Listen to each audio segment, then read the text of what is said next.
Our scripture today definitely does pick up mid-story. It begins with Queen Vashti, the queen before Esther, refusing to come to the king when summoned. The king asks all the wise sages and leaders from around what he should do and what the law required. And answering more out of their own personal feelings than any law, they said to the king, "If the king's wife can refuse his orders, what about all us other men and our wives? It'll become unruly out here. You have to deal with her severely." So Queen Vashti is banished, never allowed to return again to the kingdom, sent away in disgrace. And a search is started for a new queen, who of course will be subservient. And all the men in the kingdom breathed a sigh of relief that the women would continue to do what they were told to do, mostly out of fear. The king holds a beauty pageant to find the new queen, and along the way, Esther rises to the top. No one within the king's circle knows she is Jewish. No one seems to care where she comes from. She's beautiful, she pleases the king, and she is selected. Mordecai, Esther's guardian, her cousin actually, an older cousin who's taken her in, is a part of this story as well. He seems well connected in town. He's got lots of friends. He seems to have his ear to the ground of what's going on. And along the way, he hears of a plot to assassinate the king. He informs Esther, who goes to the king, and the plot is revealed, and Mordecai's name is written down in the journal of the king as someone who has saved the day. Apparently, plots to kill the king were so common, he had to write down all the people who had saved him. Otherwise, he might not remember. Along the way, Haman enters the story. Haman is an official within the court, but he rises to second in command. He becomes the administrator for the king. Think Jafar from the Aladdin movie. The evil guy who rises unscrupulously to take advantage of the poor, noble king or ruler. He tells the king a half story about a people who are disrespecting the king. He's really talking about Mordecai, who will not bow to Haman as Haman has commanded. Haman has said, "I represent the king, so you should all bow to me." And Mordecai has said, "No, I only do that for God." Haman is irate and sees the Jews as a threat. He tells the king about these people who are unruly, who are disrespectful of the king's authority, and offers to make a large donation to the king's treasury in exchange for the power to deal with these people. The king agrees, knowing only half the facts and caring fully about the money, it seems, and Haman puts out a decree with the king's seal that all the Jews are to be killed. That's where our story in the scripture reading begins today. Mordecai has received a copy of this writ, of this order from the king, and he brings it to Esther's attention. Esther is distraught as well, worried about the fate of her people, but unsure what she could do about it. She does not have the power to go to the king, and she saw what happened to the last queen who overstepped her bounds. Mordecai reminds Esther that she too is at risk, that surely even within the palace, it will be known who her family is in time. Esther reflects on the situation, looks at her own privilege, her own opportunity, where she is, and realizes this is something she must do. Esther goes to the king. It's an elaborate story of how she throws a banquet and invites in and tries to win favor. But in short, she gets the ear of the king. She reveals the plot that Haman has put in motion. She reveals the half-truths and the rest of the story. She reminds the king of Mordecai, whose name is in his book of people who have saved him. And the king undoes the proclamation And in the end, Haman hangs on the same gallows he had built for the Jews. And everyone lives happily ever after, except Haman, who in fact dies. Esther was the right person, in the right place, at the right time. The right person, in the right place, at the right time. And it's not the first time this happens in Scripture. It's a regular routine. It's a story that comes about in many places. The right person happens to be at the right time in the right place. Moses may be one of the best examples of this. He happened to be Hebrew. He happened to be raised by a princess in Pharaoh's house, and he happens to be on his own as God is ready to set the people free.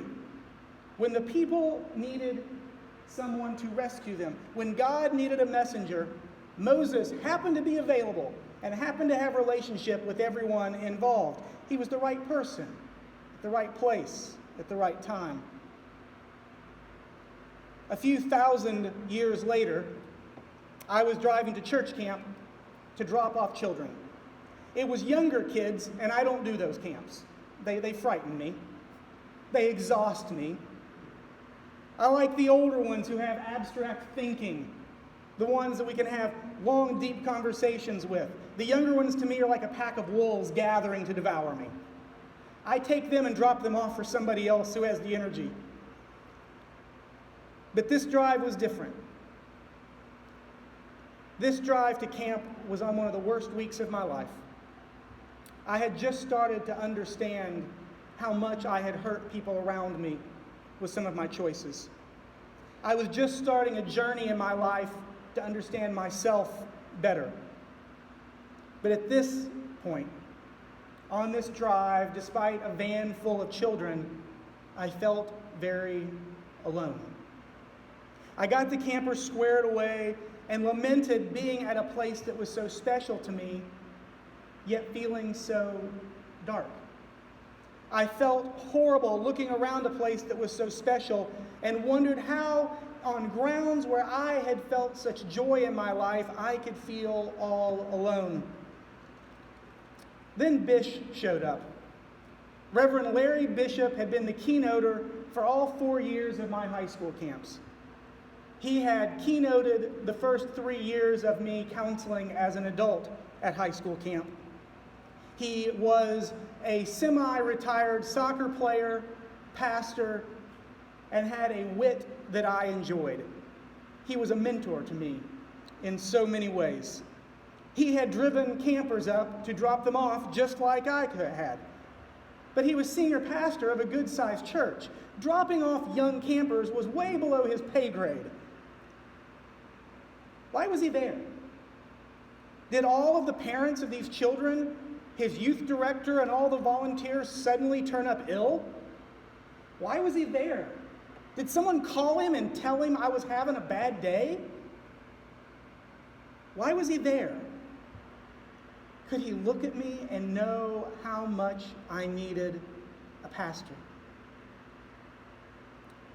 Why was he there? That's what I asked him. Directly, probably a little gruffly. Why are you here? He said, no reason. I just felt like a drive to camp today. So I volunteered to bring the kids and let the youth director off the hook. He reached out to give me a hug, and I fell into his arms sobbing. It was the right person at the right time and in the right place. Along the journey, you may have had one of these moments. The weight of the world on your shoulders. The fear of darkness surrounding you, swirling in your gut. The confusion about the next steps in your life. Seeming to spin and the path foggy, faded, swirling, not knowing which step to take next. When all of a sudden, the right person in your life shows up at exactly the right time in exactly the right place. Along the journey, you may have had this experience, and you may even have experienced it from the other side. You may not have woken up thinking you would be the hero that day. You may not have woken up expecting anything serious to happen. You may have been unaware of what God was sending your way when all of a sudden you became the right person at the right place at the right time. At our best in these moments, we roll with it. We let God lead the way, and we are able to help shape someone's day, shape their path. But more often, I think we miss it. I think we miss the moment because we don't think we're able, we don't think we're capable, we don't think we're worthy of that responsibility. More often, I think we miss the opportunity because we feel like the moment's just too big for us. We're not prepared, and we like to be ready for what's coming. More often, we see in hindsight what could have been, if only. If only. Esther clearly has these same feelings. There's an apprehension about what's coming for her. She doesn't step up immediately. There's a fear of what will happen to her. A fear that she might fail and make no difference. She has to have these same feelings. Too much pressure, too little confidence. She has to have the same feelings. She doesn't see herself as a hero. She's an orphan raised by her older cousin who got picked because she was pretty. She's no diplomat. She doesn't see herself as the one to save the day. That's Mordecai. Mordecai's the one with the connections, with the savvy, with the gumption. It was the leaders of the past, the heroes of her people. Could that be her? But she became the right person in the right place at the right time. She became the one. As the moment arises, she has to see where she is positioned and ask herself, could that really be me? She had to wonder herself, could I really do that? Could I really be that? It had to be frightening. But Esther was not alone. Mordecai coached her and inspired her. Her servants around her helped her, conspired with her. People prayed with her. The whole population fasted with her. Esther was not alone, and she found her courage. She found her words. She found a path forward through the fear and the doubt, through the anxiety and insecurity, a path forward for her and her people. The right person at the right place at the right time. It's a combination of things, of opportunity and courage, of ability and availability. Of opportunity and courage, ability and availability. So many things mixed together, and it can happen to all of us. We may not be a beauty queen, but maybe somebody's expecting us to take the lead towards something beautiful. You may not have the ear of a king, but maybe someone is waiting on you to be the one to listen. You may not have an entire nation praying for you, but someone, somewhere, may expect your prayer to make the difference in their life. It can happen to all of us at a moment such as this. Now, I mentioned this is not a new story. We see it throughout Scripture. We see it throughout time as well. These stories become cliches. They become words of encouragement, slogans we hear. We've all heard them in our lives. Don't watch the pitch go by. Have courage to enter a door when it opens. Man down means next man up, the coaches often yell. Rise to the occasion. We have to rise to the occasion. There's different expressions of this sentiment, but I think my favorite comes from the musical Hamilton. It is an expression of confidence in the moment. It's an expression of the moment being real and someone understanding the significance that they are the right person at the right time in the right moment. Hamilton says, I'm not throwing away my shot. I'm not throwing away my shot. Can you imagine Esther thinking through her situation, praying through, contemplating Mordecai's words and what it means to her. Then in a moment of clarity, as she sets the doubts aside, as she's come to terms with where her path might lead her, you can imagine Esther taking a deep breath, rising up and thinking about her faith and her people and the challenge to come and say, I'm not throwing away my shot. I am not throwing away my shot. Can you imagine the person who's made the decisions to make a difference in your life?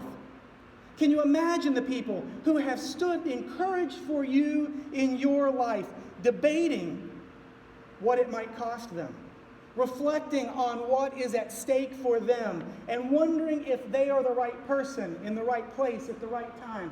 Can you imagine the clarity they felt when they finally decided, no, this is it. I'm not throwing away my shot. Can you imagine the next time you have a chance to change someone's life? Can you imagine the unexpected opportunity when you discover that you are the right person? You are in the right place. It is the right time, and in your mind you think, I'm swinging at this pitch. I am rising to this occasion. I am not throwing away my shot. I am not throwing away my shot, because you knew that you were prepared for this time, for this place. You were that person. Can you imagine us as a church rising, as we watch the world around us in confusion, as we watch the world around us wondering who's going to lead on issues of justice, wondering who will be the voice of God still speaking when others are paranoid of what to say, who will be the church to authentically speak love and grace in the midst of hate, confusion, and fear passed off as gospel truth, who will have the courage to rise? And we look at ourselves and say, but we're so little. We look at ourselves and we say, but we're so few. We look at ourselves and say, will anybody listen? But then we realize where we are, who we are, what we have the potential to do. And as a church, we rise and we say, we are not throwing away our shot. Amen.